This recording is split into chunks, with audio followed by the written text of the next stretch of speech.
In this video, I'm going to show you how to set up and program this RCA 4-device remote control. I'm going to show you a couple of different ways to program the remote to your devices, and we're going to make it real easy for you. I do want to say something about this remote though. It's a basic remote, and it's not intended to work the smart features on your smart TV. There's no way to program in buttons for your Netflix and YouTube shortcuts. So I just wanted you to keep that in mind, that this remote is not intended for that purpose. This is Rudy from Take a Bath Productions with another video showing you how to fix various things. If you're a subscribed member to my community, then welcome back.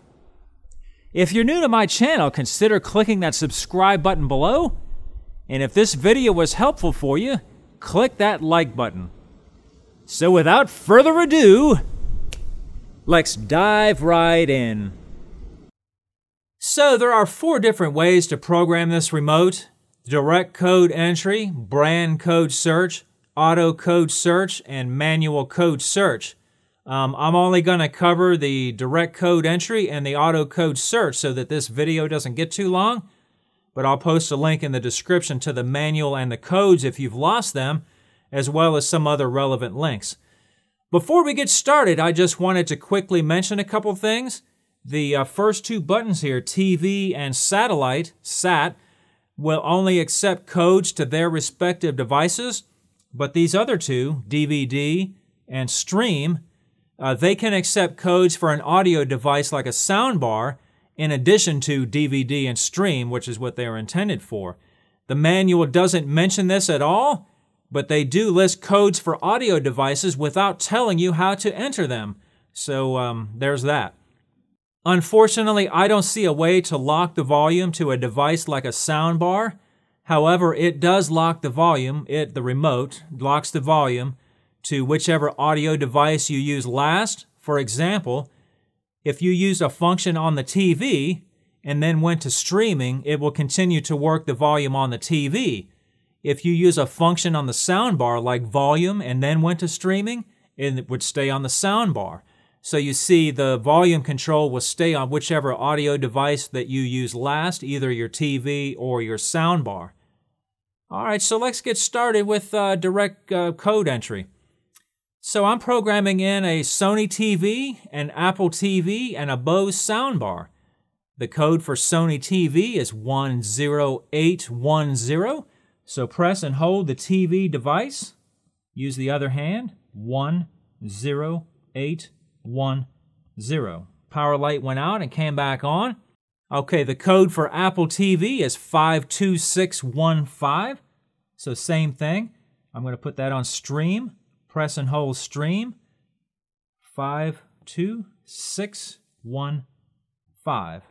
The code for Bose is 41933. And I'm going to put that on the DVD Blu-ray button, but I could put it on the stream button if I didn't already have a streaming device there. So press and hold DVD.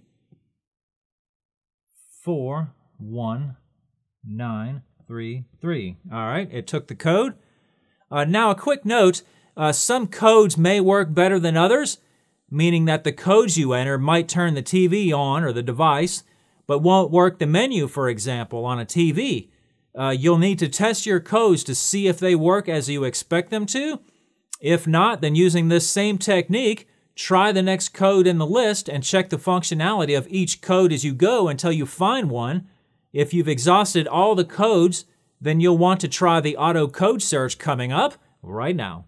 The auto code search automatically goes through all the codes for the device that you're trying to control. You'll want to start this with the device turned on.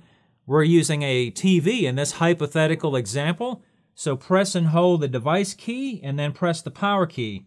The power light goes out and comes back on. Let go of both. All right, to start the search, press play.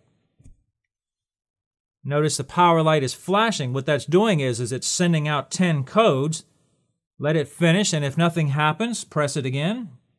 By the way, you're going to want to keep the remote pointed at the device the whole time while it's flashing because it's sending out codes, and if you're not pointed at the device, it may miss the code, and then this is for nothing.